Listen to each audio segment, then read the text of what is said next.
थम सा जाए। इन आँखों में सपने बदलने लगे हैं, बदलने लगा ये समा। ये दिल भी क्यों अरमा जगाने लगा है, भुला के ये सारा जहां। आस आए गुनगुनाए कर जाए दिल कई वादे, पल में महके पल में बहके हौले से ये पल क्यों थम सा जाए। नमस्कार दोस्तों, ये मधुर गीत आपने सुना हालिया प्रदर्शित फिल्म 1982 अ लव मैरिज से। इस फिल्म के माध्यम से एक युवा संगीतकार जोड़ी फिल्म संगीत की दुनिया में कदम रख रही है। ये है अनुराग गोडबोले और चिन्मय हुलेलकर की। इस युवा जोड़ी में से अनुराग गोडबोले हैं आज के हमारे मेहमान। एक मुलाकात जरूरी है कार्यक्रम में, तो स्वागत है आपका अनुराग। सभी को नमस्कार and thank you for having me here. बहुत खुशी हो रही है आपसे बातचीत करते हुए। अनुराग जी, ये आपकी हिंदी में पहली फिल्म है। एक लो बजट कॉमेडी फिल्म से आपने अपनी शुरुआत करी है और इससे पहले शायद आप मराठी फिल्मों के लिए संगीत किया करते थे। तो ये फिल्म आपको किस तरह से मिली, मतलब ये शुरुआत आपकी हिंदी में किस तरह से हुई? जी, मैंने पहले 3 मराठी फिल्म्स के लिए म्यूज़िक कंपोज किया है। इसमें से 2 रिलीज़ हो चुकी है, एक इस साल रिलीज़ होगी। ये जो मेरी पहली हिंदी फिल्म है 1982 अ लव मैरिज, इस फिल्म के जो डायरेक्टर है उनसे एक म्यूचुअल फ्रेंड थ्रू मेरी पहचान हुई थी और उन्होंने मुझे मिलने के लिए बुलाया था। मेरा काम उनको पसंद आया और थैंकफुली ये फिल्म मुझे मिली। जी, और इसमें आपकी एक जोड़ी बनी चिन्मय के साथ। तो ये जोड़ी आप मराठी फिल्मों में भी कैरी करते थे या ये हिंदी फिल्म के लिए आपने नई जोड़ी बनाई? जी नहीं, पहले जो मैंने फिल्म्स की है वो मैंने इंडिविजुअली की थी।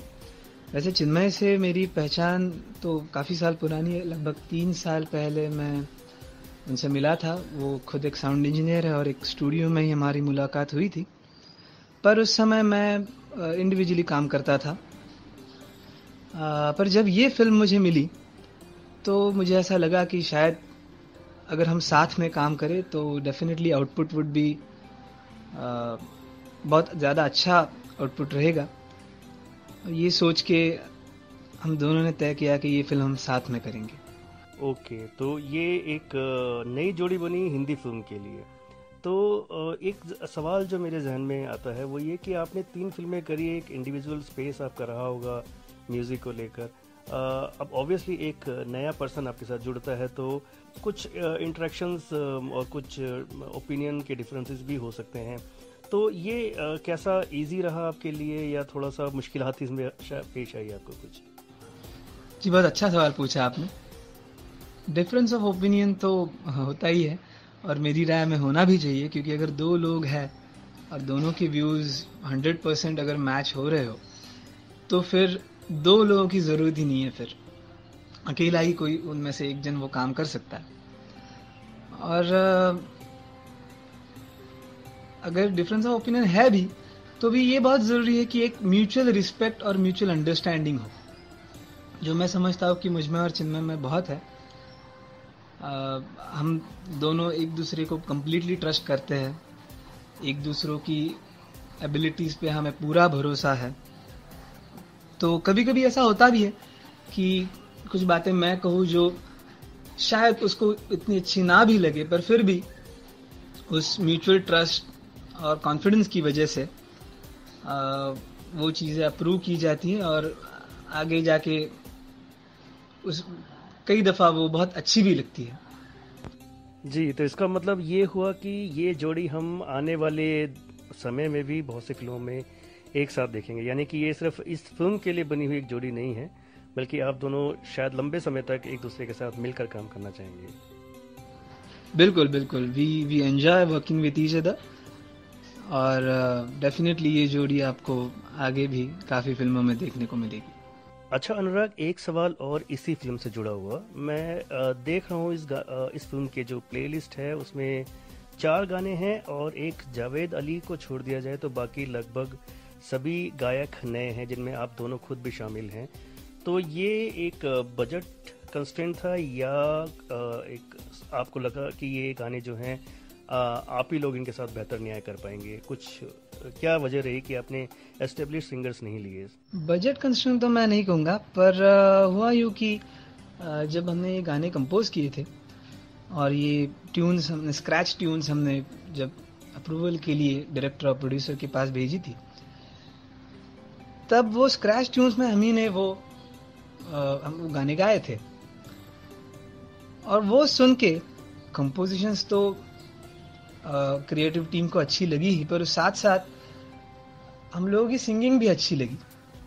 तो हम तो वैसे भी हम तो तैयार ही थे कि अगर मौका मिले तो हम गाएंगे। और अपनी प्रोडक्शन टीम ने भी ग्रीन सिग्नल दिखा दिया, तो फिर इस तरह से हम ही ने वो गाने गा दिए। अच्छा अनुराग, इस एल्बम का आपका सबसे पसंदीदा गाना कौन सा है? मुझे पता है कि बड़ा मुश्किल सवाल है लेकिन फिर भी एक गीत जो अभी आप हम अपने श्रोता को सुना सकें, कुछ ऐसा आप बताइए जो आपको ज्यादा पसंद है और उससे जुड़ी हुई कुछ बातें भी हमें बताइए, उस गीत से जुड़ी हुई। एक गाना चुनना वाकई काफ़ी मुश्किल होगा, क्योंकि हर गाने का एक अलग फ्लेवर है। देखा जाए तो वैसे काफ़ी वर्सेटाइल एल्बम है ये, पर अगर एक गाना चुनना ही है तो मैं कहूँगा कि तेरे लिए जो सॉन्ग, जो सैड सॉन्ग है इस फिल्म का, वो एक ऐसा गाना है कि जिससे हर कोई कनेक्ट हो सकता है। और जब से ये सॉन्ग्स रिलीज हुए तो इस सॉन्ग को जो रिस्पांस मिला है, that was very satisfying to see. और ये गाना इनिशियली हम लोग चाहते थे कि रूप कुमार राठौर जी ये गाना गाए। उनसे इस सिलसिले में बातचीत भी हुई थी, उन्हें गाना बहुत पसंद भी आया था, पर अनफॉर्चुनेटली वो समय नहीं निकाल पाए। तो ये जो बहुत मुश्किल जिम्मेदारी थी ये गाने को निभाने की, वो चिन्मय के पास आई और मेरी राय में उसने काफ़ी अच्छी तरीके से ये जिम्मेदारी निभाई है। और मुझे पूरा यकीन है कि सभी लोगों को ये गाना बहुत पसंद आएगा। क्यों इस दिल में आज यूं सपने हैं छाए तेरे, क्यों ये नैना आज यूं ढूंढे हैं साए तेरे, क्यों ये दिल की बेबसी कैसी है ये आशिकी, तन्हा है दिल मेरा तेरे लिए थम गया है सावन, रूठा है बिन तेरे, तेरे बिना नम है सारा आलम, सुना है बिन तेरे। ये गीत तो अनुराग वाकई काफी कर्णप्रिय रहा। अब हम कुछ जानना चाहेंगे आपके बचपन के बारे में, यानी कि संगीत के प्रति आपका रुझान किस तरह से बना और किस तरह से आपने सोचा कि आपको संगीत के क्षेत्र में आना है, और कौन वो संगीतकार थे जो आपकी प्रेरणा बने इस काम को अडॉप्ट करने के लिए, और आपकी फैमिली का सपोर्ट कैसा रहा? मतलब क्या फैमिली वाले आपके इस निर्णय से संतुष्ट थे? और थोड़ा सा बताइए कि आपका जो बैकग्राउंड रहा, मतलब वो किस तरह से संगीत के लिए तैयार हुआ? जी, मेरे फैमिली में प्रोफेशनली तो म्यूज़िक किसने मतलब किया नहीं है, पर संगीत के प्रति रुचि तो बहुत ज़्यादा थी। 90s में जब ऑर्केस्ट्रा का दौर था तब मेरे फादर एक ऑर्केस्ट्रा में गाया करते थे और मैं बहुत छोटा था तब से उनको सुनता आ रहा, उनके शोज़ में देखता था। तो उसी दौरान शायद मुझ में भी वो एक इंटरेस्ट पैदा हुआ म्यूज़िक के प्रति। पर फिर भी मैंने भी ऐसा सोचा नहीं था कि मैं इतनी जल्दी म्यूज़िक प्रोफेशनली करने लगूंगा। मैं इंजीनियरिंग कर रहा था, इंस्ट्रूमेंटेशन इंजीनियर हूँ मैं बाय ग्रेजुएशन। और जब मैं सेकंड ईयर में था तब अचानक से मुझे एक फिल्म की ऑफर आई, मराठी फिल्म की। कुछ पनवेल जो अपने मुंबई के पास में है, वहाँ का एक ग्रुप है जो एक फिल्म बना रहा था, और ऐसे ही म्यूचुअल फ्रेंड्स के चलते हुए हमारी पहचान हुई और before I could know anything else I was doing the music for that film. तो एक बार जो लत लग गई, मैंने जब वो काम किया तो इतना ज़्यादा इंटरेस्ट पैदा हुआ कि मैंने सोच लिया कि अभी इसी में करियर करना है। और यस, मेरे parents they have been very supportive throughout. मतलब being from a middle class family, आप समझ सकते हैं कि इंजीनियरिंग करके भी मैंने उनसे कहा कि मैं जॉब नहीं करूँगा, मुझे म्यूज़िक में ही करियर करना है। तो एक जो typical Maharashtrian middle class family होती है उसमें ये बहुत बड़ी बात है कि इंजीनियरिंग करके भी लड़का कह रहा है कि मैं जॉब नहीं करूँगा। और म्यूज़िक ये ऐसा फील्ड है, या मतलब फिल्म लाइन एक ऐसी लाइन है कि अगर आपका सिक्का चल जाए तो ठीक, नहीं तो गॉड नो फिर क्या होगा। But they have been very supportive throughout and मैं बहुत ज़्यादा शुक्रगुजार हूँ उनका कि आज मैं जो भी हूँ उन्हीं के सपोर्ट और आशीर्वाद की वजह से हूँ। यस अनुराग, ये वाकई काफ़ी कमांडेबल बात है कि उन्होंने इस तरह से आपको सपोर्ट किया। मैं चाहता हूँ कि हर माँ बाप जो है अपने बच्चों को इसी तरह से इनकरेज करें जैसे आपके माता पिता ने किया, और तभी हमें इंजीनियरिंग के अलावा भी दूसरे जो टैलेंट्स हैं उनमें लोग हमें मिल पाएंगे। और एक बात तो मैं ज़रूर कहूँगा कि कोई भी आपकी जो धुन है वो आजकल के ट्रेंड से कह लीजिए या किसी विदेशी इन्फ्लुएंस से कह लीजिए, कहीं कुछ ऐसा प्रेरित नहीं लगते। सब बहुत ओरिजिनल आपने काम किया है और बहुत ही मेलोडियस और बहुत खूबसूरत काम किया है। एक गाना आपने एक फोक बेस भी गाना इसमें बनाया है, मैं बाजरा नहीं खाऊंगी। तो ये इंटेंशनली आपने किया था? ये कहाँ का फोक आपने यूज़ किया है? जी, ये जो बाजरा सॉन्ग है वो हरियाणा का फोक सॉन्ग है। और क्योंकि ये फिल्म हरियाणा में शूट हुई है तो हमारे प्रोड्यूसर चाहते थे कि हरियाणा का फोक म्यूज़िक इस फिल्म में इस्तेमाल हो। तो ये जो ट्यून है और जो लिरिक्स है वो ऑब्वियसली हरियाणवी में थी। वो लिरिक्स उसको सिर्फ हिंदी में ट्रांसलेट किया गया है, पर originally the tune and the lyrics are taken from Haryana folk music. और इसे एक जो फिल्म के दायरे में जो बिठाया है वो काम मैंने और चिन्मय मिलके किया। ओके अनुराग, तो अभी क्या है कि आपका मतलब पूरे साल का सब डेट्स पैक हैं आपकी, और क्या और नए प्रोजेक्ट्स आप कर रहे हैं इसके अलावा? आई विश, जैसे आपने कहा कि पूरे साल के डेट्स पैक हो,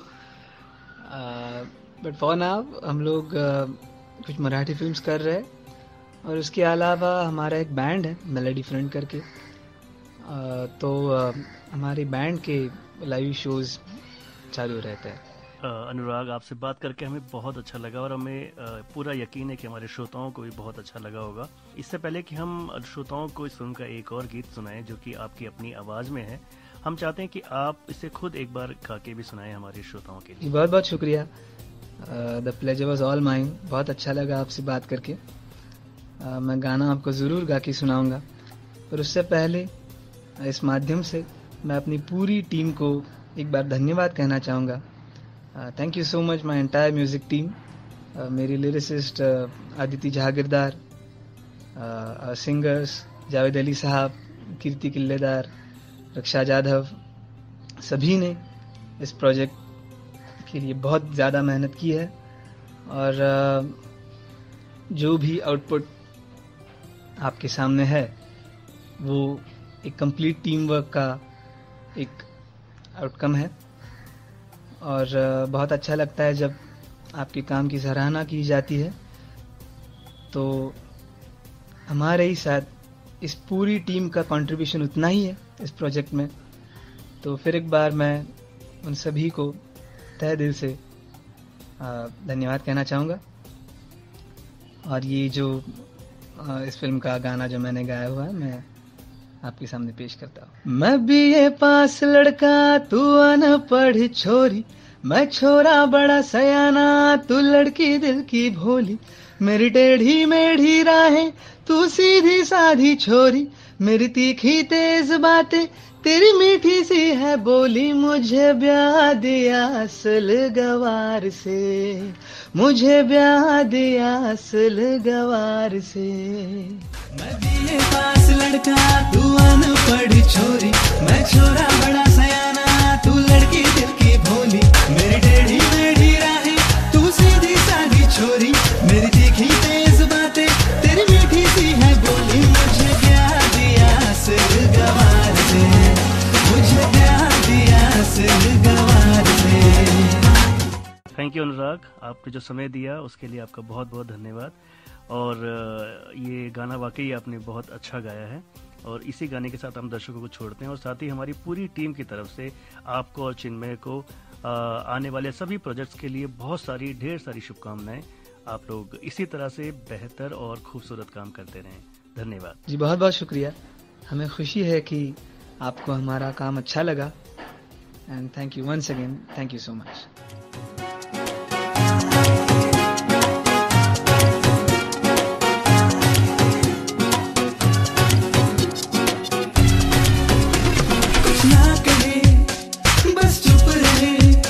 न जाने क्या होगा है किसको ये पता, हर पल कहीं खोई रहे।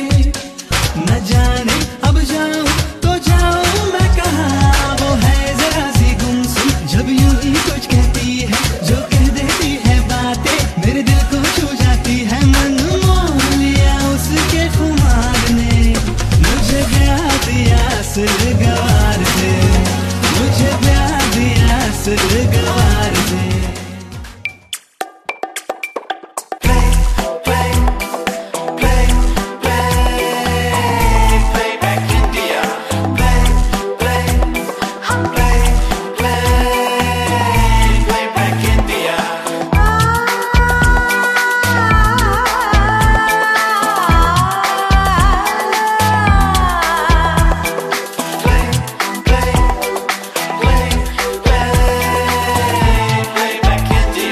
Radio Playback India.